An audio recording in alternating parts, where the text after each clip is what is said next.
Hoy voy a hablarles de algo que ustedes conocen, pero no porque uno conozca ya sabe todo. Muchas veces tenemos que aprender y cada día es nueva la palabra de Dios en cada uno de nosotros porque nos da sabiduría y a medida que vamos creciendo, igual que los niños, van aprendiendo nuevas palabras, ¿no es cierto? Y entonces cada día vamos aprendiendo lo que dice la palabra de Dios, cosa que muchas veces no entendemos o por ahí no comprendimos, o por ahí dijimos, bueno, esto para más adelante. Pero hoy quería compartir con ustedes algo que tiene que ver con la conversión de Pablo. ¿Quién no lo sabe? Aquel famoso Saulo de Tarso, terrible hombre contrario al cristianismo. Y para ello vamos a leer algunos versículos, como ser en Filipenses capítulo 3. Allí la Biblia, la palabra de Dios, nos habla algo. En el versículo 6, 3, 6, allí Pablo le está hablando a esta iglesia a través de una carta. Y él les dice en esa carta quién era él. Y el el capítulo 3, al comenzar en Filipenses, él comienza a hablar de lo que era él y comienza a hablar de sus credenciales y cómo él se comportaba mostrando sus credenciales ante quienes lo querían interrogar, ¿no? Y entonces él dice que él no tiene nada de qué confiarse en su carne, en su ser humano.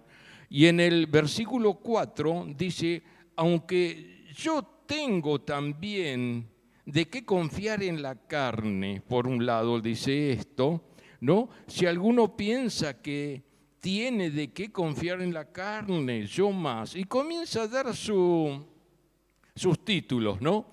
Y dice, circuncidado al octavo día, del linaje de Israel, de la tribu de Benjamín, hebreo de hebreos, en cuanto a la ley, fariseo, en cuanto a celo, perseguidor de la iglesia, en cuanto a la justicia que es en la ley, irreprensible. Pero cuántas cosas eran para mí ganancias, las he estimado como pérdida por amor de Cristo. O sea, todo lo que él fue, lo que él había logrado, los títulos y tantas cosas más. Recuerden que era un rabino que fue instruido a los pies de Gamaliel, uno de los más grandes maestros que tenía la Universidad de Tarso en aquellos momentos. Y dice que él estima todas esas cosas como pérdida por el excelente o la excelencia del conocimiento de Cristo Jesús, mi Señor, por amor del cual lo he perdido todo y lo tengo por basura para ganar a Cristo. ¡Qué corazón! Tuvo una conversión realmente, ¿no? No se aferró a él lo que era él, ni dijo, cuidado, que aquí vengo yo, cuidado, cuidado, no, no, no, no. No, y dice que él, y ser hallado en él, en Cristo, no teniendo mi propia justicia, que es por la ley, sino la que es por la fe de Cristo. La justicia que es de Dios por la fe, a fin de conocerle y el poder de su resurrección y la participación de sus padecimientos, llegando a ser semejante a él en su muerte, si en alguna manera llegase a la resurrección entre los muertos. Él no es que duda de la resurrección entre los muertos. Él dice también al comienzo que no es que haya alcanzado todo lo máximo en esta vida en cuanto a la fe. Dice, prosigo aún el blanco para alcanzar aquella meta preparada por Jesucristo. Dice la palabra de Dios, en cuanto él habla aquí de la participación de la muerte de Cristo, llegando a ser semejante a él en su muerte. Ahora él estaba profetizando eso, porque él no sabía que lo iban a decapitar después, allí en Roma, ¿no? O sea que él lo que era Cuando tuvo un encuentro con Jesús, dejó todo eso aparte y se aferró a Cristo. Y en Juan, en el Evangelio de San Juan, capítulo 16, versículo 2, dice lo siguiente. Está hablando el Señor Jesús allí y le está diciendo a sus discípulos lo que iba a acontecer cuando Él se vaya, cuando Él ya no esté más aquí en la tierra. Y el temor de ellos es que pensaban, ¿qué va a pasar cuando el Señor se vaya de aquí? ¿Qué va a pasar? Y dice, os expulsarán de las sinagogas. Y aún viene la hora cuando cualquiera que os mate pensará que rinde servicio a Dios. ¿Y sabe qué tenía en el pensamiento Pablo? Eso casualmente, que estaba sirviendo a Dios, persiguiendo a los cristianos, matando a los cristianos. ¿Por qué? Porque los judíos decían que se oponían a Moisés, se oponían al judaísmo.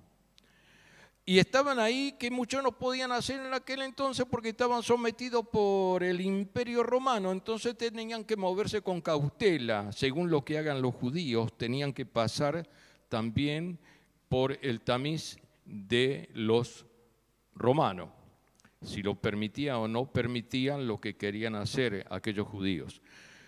Entonces, Pablo también tenía en su mente todo lo que era de la religión judía y lo que habían hecho correr la noticia cuando encontraron el sepulcro abierto y que el cuerpo de Jesucristo no estaba en la tumba.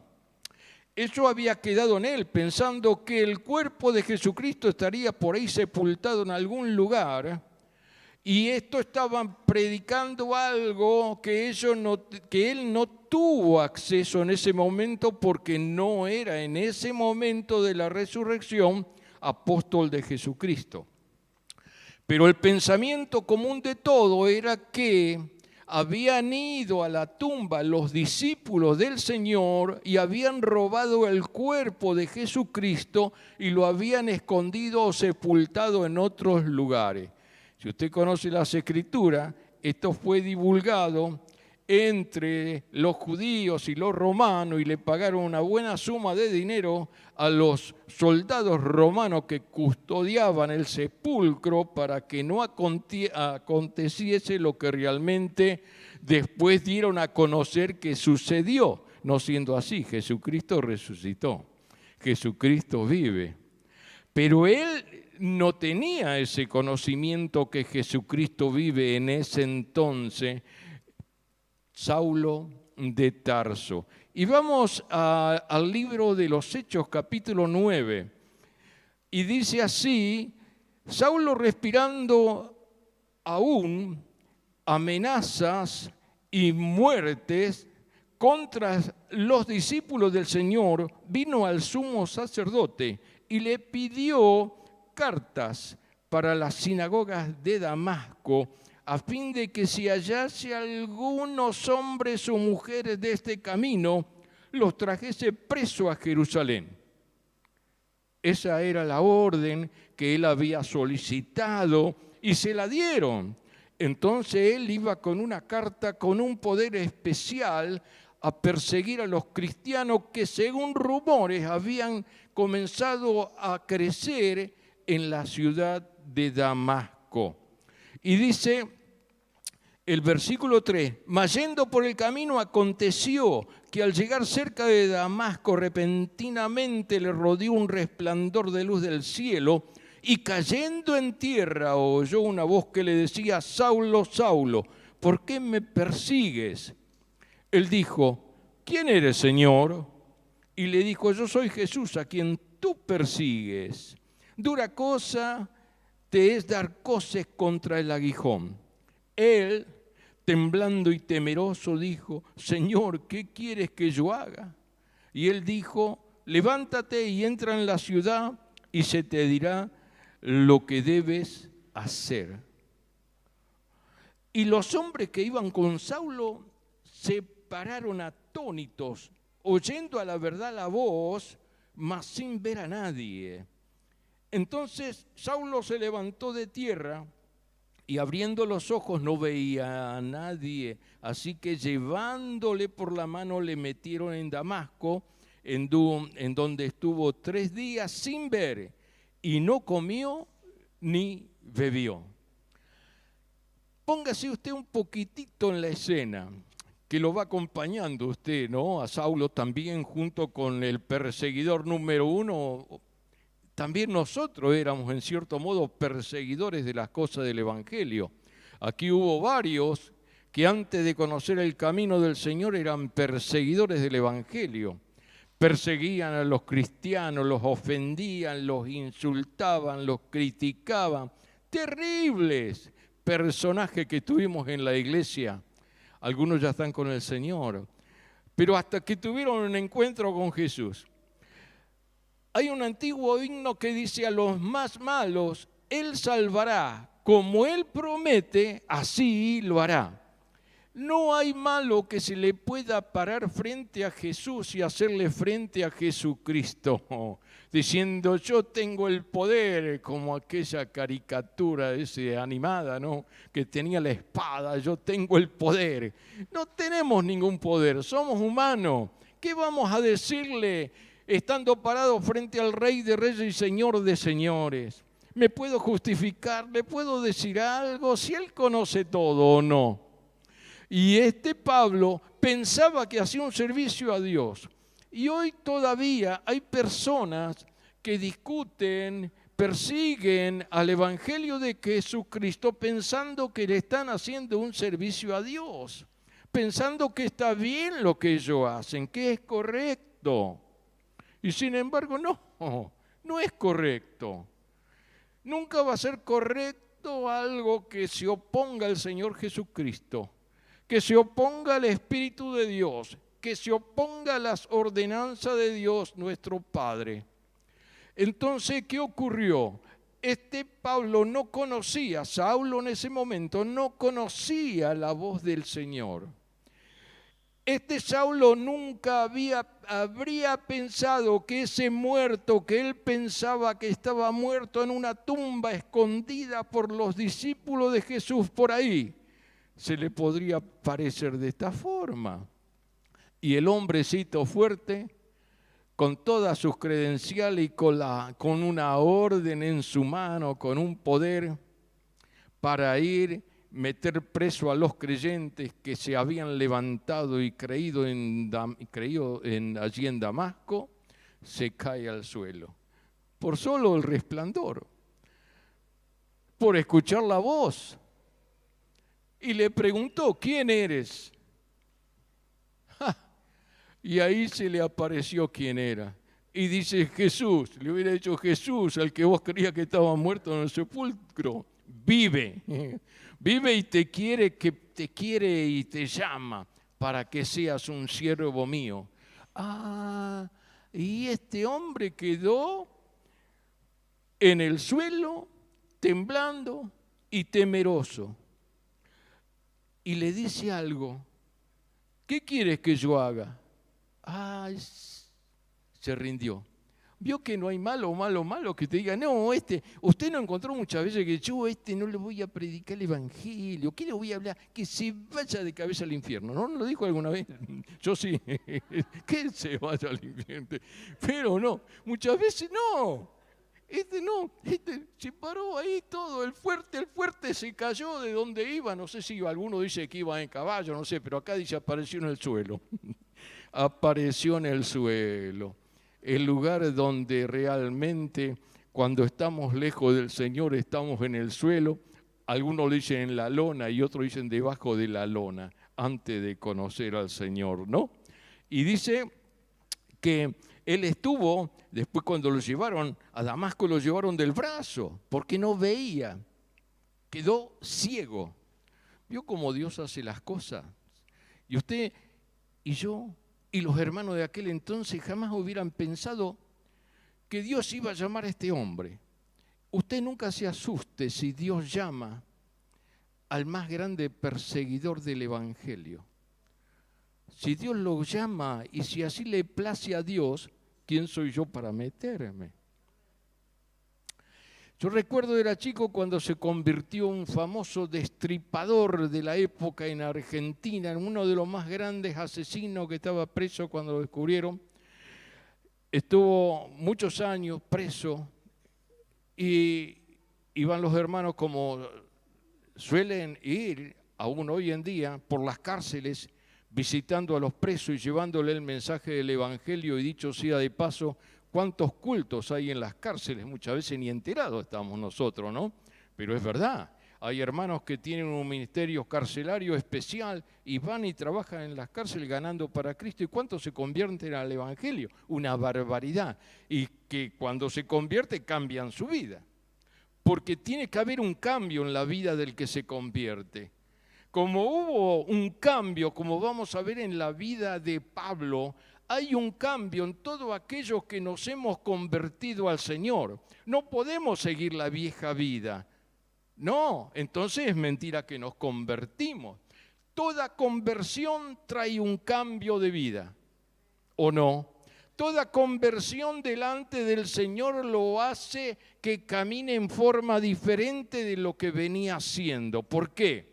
Porque tiene un encuentro con el Jesucristo que vive, que reina y que al tercer día, después de haberlo matado y sepultado, resucitó y vive y vive y vive por la eternidad. Él es nuestro Señor, Él es el Salvador, Él es el único nombre por el que podemos ser salvos.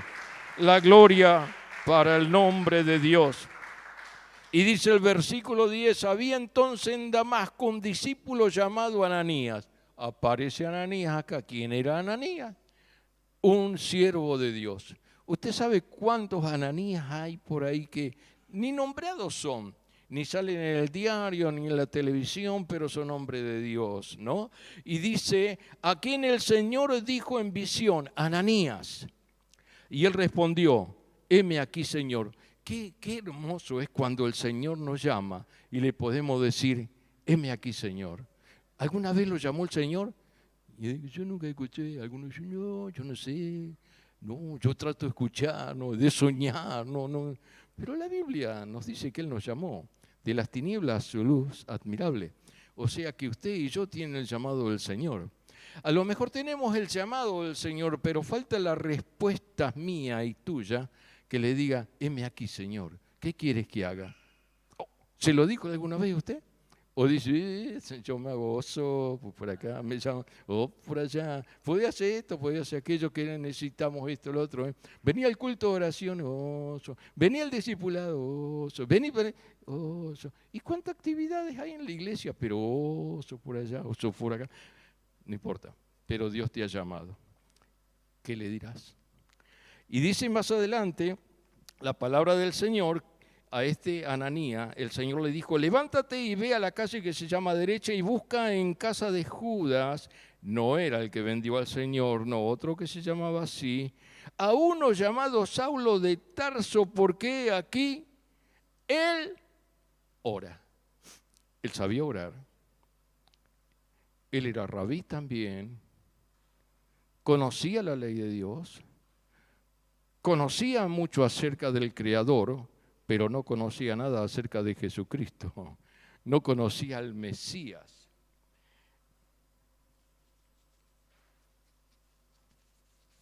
Hay mucha gente que conoce acerca de Dios.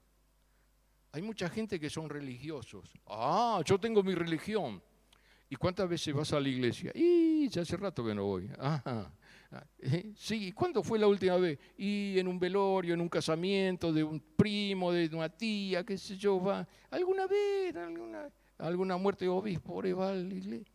Pero el que es siervo de Dios es diferente a uno que es religioso. El religioso hace todas esas cosas para que lo vean, para que lo aplaudan. Se pone una fachada, un disfraz, ¿no?, de santo, de santa. El religioso, pero su vida es un desastre. No hay una conversión, y porque no hay una conversión no hay un cambio de vida en la persona. Sigue siendo igual, ladrón, mentiroso, adúltero, fornicario, de todas las porquerías, todos los pecados que lo separan del reino de Dios, lo tiene encima, pero va a la iglesia. pero está allí en la iglesia. Se hace ver cuando hay que poner, digo, en la iglesia secular, ¿no? Bueno, todas esas cosas. Pero estos hombres eran especial. Cuando tienen el llamado de Dios, eran obedientes al llamado de Dios. Y le dijo, Ananías, fíjate porque este Saulo de Tarso está orando. Y dice que, y ha visto en visión, Saulo de Tarso, que entraba un varón llamado Ananías y le pone las manos encima para que recobre la vista. Entonces Ananías respondió, Señor, he oído de muchos acerca de este hombre. ¿Cuántos males ha hecho a tus santos en Jerusalén? Y aún aquí tiene autoridad de los principales sacerdotes para prender a todos los que invocan tu nombre. Estaba en la realidad. Imagínese que le digan a usted que tiene que ir a predicarle, qué sé yo, a algún tirano más grande que hay sobre la tierra, ateo, contrario a las cosas de Dios, que tiene que ir a predicarle el Evangelio. No solo le van a temblar las piernas, ¿no es cierto? Usted dice, ¿cómo, Señor? ¡Oh! No. Y entonces el Señor le dijo en el versículo 15, ve, mire lo que hace el Señor, porque instrumento escogido me es este para llevar mi nombre en presencia de los gentiles y de reyes y de los hijos de Israel, porque yo le mostraré cuánto le es necesario padecer por mi nombre. Ya lo tenía todo escrito el Señor, ya, más que escrito en su mente, de lo que iba a ser usado Pablo. Y llegó a ser usado Pablo. Escribió una cantidad del Nuevo Testamento de libros tremendo, de doctrina, pero con un conocimiento y sabiduría que él tenía única. Y ahora con el toque de Dios a través del Espíritu Santo aún más de lo que él podía hacer conforme a sus credenciales, lo hizo a través del Espíritu de Dios. Versículo 17. Fue entonces Ananías y entró a su casa y poniendo sobre él las manos dijo, mire qué palabra, hermano Saulo, el Señor Jesús, que se te apareció en el camino por donde venías, me ha enviado para que reciba la vista y sea lleno del Espíritu Santo. ¿Qué? ¿Alguien fue y le dio el mensaje de salvación? ¿Algún mensajito, algún papelito, alguna invitación? Nada menos que tuvo un encuentro con el Rey de Reyes y Señor de Señores. Y uno dice, pero también una conversión, ¿de quién le va a decir que no al Señor? No lo crea. No lo crea. Usted y yo hemos sido llamados no para venir a asistir solamente, sino con un propósito. Y Dios, a través de Jesucristo, como tenía un propósito bien claro y definido para Saulo de Tarso en aquel entonces, tiene un trabajo, tiene una tarea bien definida para cada uno de nosotros. ¿Usted lo sabe? ¿Cuántos lo saben? ¿Lo saben o no?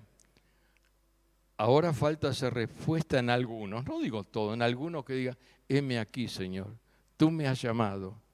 Y es verdad que Dios te ha llamado. Es verdad, porque si no, no estarías aquí. Estás acá porque hay algo en tu interior que te llama a estar aquí, que te llama a tener comunión con los hermanos, que te llama a tener comunión en la oración, que te llama a tener esa comunión en la alabanza que solo lo logra a través y se logra a través del Espíritu Santo de Dios. Que cuando te has convertido y entregaste tu vida al Señor, el Señor te entregó esa gracia de que viva el Espíritu Santo en tu vida. Ahora el Señor te dice, fulano, fulano. Y a lo mejor le ha dicho, sí, Señor, ¿qué? Y Él te dice, yo soy Jesús. Y yo, sí, Señor, yo sé que tú eres Jesús. ¿Qué quieres que haga? A lo mejor falta eso. Y mi deseo es ese, que usted hoy piense en esa frase, ¿qué quieres que haga, Señor? ¿Le dijo usted al Señor muchas veces qué quiere que haga? No nos hagamos nosotros los desentendidos, esto porque eso no le agrada a Dios. Y no estamos jugando a ser religioso, que nos vean, que nos aplaudan. No, estamos en el camino porque el Señor lo ha permitido y un día nos ha llamado.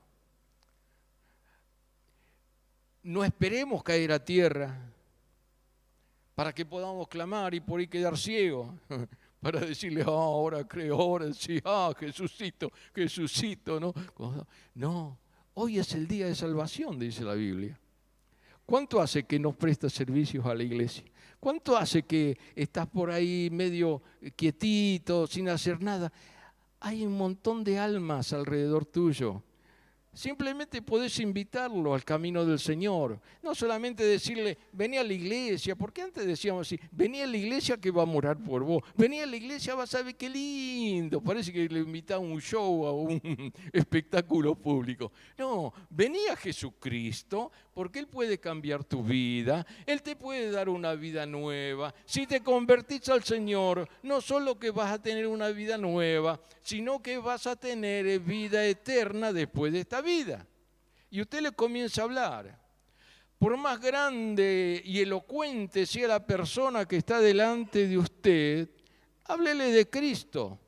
Y usted va a ver que esa persona grande, elocuente, poderosa, humanamente hablando, financieramente hablando, cuando usted comienza a hablar, usted va a ver que es pura mentira todo lo que representa. Va a ver que no tiene paz, va a ver que no tiene felicidad, va a ver que no tiene confianza en Jesucristo, va a ver que está inseguro en la vida, es que tiene un montón de conflictos y problemas que la gente que no tiene al Espíritu de Dios, lo tiene. Todo al revés de lo que da el Señor. Podemos ganar alma para Cristo, podemos decir, vamos a orar por vos. Usted mismo puede orar por la persona y puede presentárselo al Señor. ¿Cuántas cosas? El Señor te está llamando. Le dijiste, ¿qué quieres que haga? ¿Qué quieres que haga? Los niños pueden salvar a los niños, invitar a los niños, los adolescentes a los adolescentes, a los jóvenes, los medianos en edad, invite a los medianos, y los viejitos, invite a alguno que anda ahí destartalado, invítelo, que venga el camino del Señor, que el Señor le va a dar salvación y vida eterna. Y dice que en el versículo 13, después que le puso las manos para que reciba la vista, dice, entonces Ananías respondió, Señor, todo lo que dice Ananías cuando él tenía sus temores para poder ir y hablarle a este hombre. Es lógico que nosotros también tengamos muchas veces temores cuando vamos a hablar a otros del Señor. Entonces en el versículo 17, después de escuchar al Señor, dice, fue entonces Ananías y entró en la casa y poniendo las manos él sobre Pablo, dijo, hermano Saulo, el Señor Jesús, que se te apareció en el camino por donde venía, me ha enviado para que reciba la vista y sea lleno del Espíritu Santo. Dice, y al momento le cayeron de los ojos como escamas y recibió al instante la vista y levantándose fue bautizado. Y habiendo tomado alimento recobró fuerzas y estuvo Saulo por algunos días con los discípulos que estaban en Damasco. Y no solo ahí. Si usted sigue y conoce un poco la historia, dice que en el versículo 20, enseguida predicaba a Cristo. No esperó nada. Fue testigo. Esa es una cosa de los creyentes. No debemos ser creyentes, debemos ser testigos del poder de Dios. Pero si no llegamos a ser testigos del poder de Dios, no podemos decir lo que hacía ni decía Saulo de Tarso. Después de semejante encontronazo con Jesucristo, él predicaba en la sinagoga diciendo que este era el Hijo de Dios y todos los que lo escuchaban hablar. Imagínense, Él iba ahí a las iglesias, a la sinagoga que estaba en Damasco, a poner preso a todos los que predicaban a Jesucristo y el cristianismo. Y ahora él se aparece en la sinagoga hablando de Jesucristo, diciendo que era el Hijo de Dios. Fíjese el cruce de problemón que le causaba a los oyentes, diciendo, ¿cómo? Y decían así, ¿no es este el que asolaba en Jerusalén a los que invocaban este nombre? Y a eso vino acá para llevarlos presos ante los principales sacerdotes. Pero Saulo mucho más se esforzaba y confundía a los judíos que moraban en Damasco, demostrando que Jesús era el Cristo. Amén. Qué testimonio. Y usted puede decir, ¿no? Pero era Saulo de Tarso. ¿Y usted? ¿Quién es? Usted tiene un nombre y un apellido. Y recuerde que Dios tiene propósito con su vida. Yo le animo que usted sea un testigo de Jesucristo. No solamente creyente hay muchos. Hay creyentes que creen en Buda, hay creyentes que creen en otra cosa. En fin, hay un montón de religiones. Usted tiene para elegir la que quiera, pero ninguna es como aquella que descendió del cielo con Jesucristo. Jesucristo no fundó una religión. Jesucristo fue enviado por el Padre, creador del universo, el que nos hizo a nosotros, al hombre y la mujer. Los creadores de las religiones que hay en el mundo no formaron ningún ser humano, ni resucitaron de la muerte siquiera, ni aparecieron después de haber sido muertos personalmente como Jesucristo 40 días después de haber resucitado allí en la congregación de entonces, que hablaba, predicaba, comía con ellos y bebía con ellos. Ser testigo. Y lo que le llevó a estos discípulos del Señor y primitivos creyentes a predicar el Evangelio sin temor a la muerte, era que fueron testigos. Los otros no fueron testigos. Solamente Pablo fue testigo en su conversión. ¿Se da cuenta? Mis queridos hermanos, hoy es un día muy especial. El Señor ya te dijo lo que tenés que hacer cuando te convertiste. El que creyere y fuere bautizado será salvo. Amén, ya hemos llegado. Después dice, id y predicad el Evangelio a toda criatura. Y el que creyere y fuere bautizado será salvo. Así que cada uno de nosotros, mis hermanos, tenemos una misión en esta vida. ¿Cómo estamos utilizando el mandato del Señor? ¿Cómo estamos haciéndole caso al Señor? ¿Hemos escuchado su voz? Yo nunca lo escuché personalmente, sí, pero estás escuchando hoy lo que dice la palabra de Dios. Esto que estás escuchando no es mi palabra, es palabra de Dios, está en la Biblia. Entonces, cuando uno quiere escuchar la voz de Dios, lea la Biblia. ¿Cuánto hace que no lees la Biblia?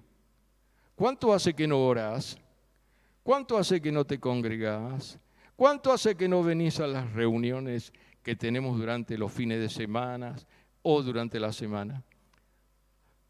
Tenemos que prestarle más atención a las cosas de Dios y menos a las cosas de este mundo que son temporales. Pasa.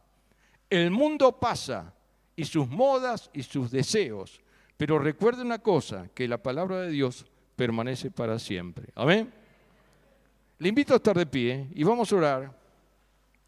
Y vamos a pedir la bendición de Dios en esta noche sobre nuestras vidas. Y podamos decirle, Señor, heme aquí. Todos, aún los niños, los adolescentes, los jóvenes y todas las edades, decirle, Señor, heme aquí. Y va a ver que el Señor te va a dar una tarea que te vas a quedar admirado y decir, ¿cómo Dios me contestó? ¿Cómo es que Dios hace esto? Cuando acudimos a Dios, si estamos en pecado, Él nos perdona. Pero Él dice, vete y no peques más. No debemos practicar el pecado, jamás, cortarlo, tac. Eso es lo que nos pide la palabra de Dios. Y luego hacer lo que Él nos mandó a hacer. Y vas a ver que vas a tener una tarea hermosa que el Señor te da. Solamente Decile en esta noche, Señor, heme aquí. ¿Qué hago? Señor, heme aquí. Señor, heme aquí. Padre, te damos gracias. Te damos infinitamente gracias por tu palabra. ¿Cómo estuviste allí, Señor, en forma presente con Saulo de Tarso en su conversión? Señor, tú le cambiaste la vida. Tú le cambiaste el sentido de la vida. Tú le cambiaste la dirección a la que él se había encaminado por sus propias cuestiones religiosas y personales. Pero tú le cambiaste todo eso por tu Espíritu Santo. Señor, te damos gracias por ese siervo tan especial que has usado. Aquí también, pasado tantos siglos ya, tenés un grupo de tus siervos también, que estamos delante de tu presencia y en esta hora te decimos, Señor, ¿qué quieres que haga? Señor, heme aquí. ¿Le podés decir?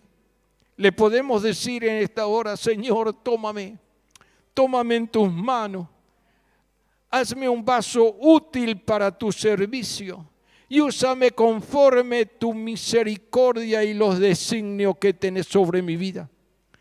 Señor, y de esta forma, cuando yo haga tu voluntad, todo lo que pido al Padre en tu nombre me será hecho. Y todas las cosas nos ayudarán a bien a los que creen en su nombre, conforme a los propósitos con el que fue llamado. Señor, estamos delante de ti en esta hora y te pedimos tu presencia en cada uno de nosotros. Sobre nosotros, nuestras vidas, nuestra familia, nuestra descendencia. Señor, te pedimos por nuestros familiares inconversos, nuestros amigos, vecinos. Te pedimos por aquellos hermanos que un tiempo estuvieron y luego no sabemos dónde están hoy, pero tú sabes. Te pido que tú los llames también. Te pedimos que tu Espíritu Santo, Señor, los use y los comience a traer a la casa del Padre nuevamente. Y cada uno de nosotros esta noche te vamos a decir, y ya te decimos, Señor, ¿qué quieres que haga? Señor, ¿qué quieres que yo haga? Y lo haremos en el nombre de Jesús. No con nuestra fuerza, sino a través del Espíritu de Dios que puso en cada uno de nosotros para llevar a cabo el mensaje del Evangelio y ser testigos de Jesucristo. Y lo haremos en el nombre del Señor Jesús. Amén y amén. A Él sea la gloria, a Él sea la honra por todos los siglos de los siglos. Amén. Aleluya.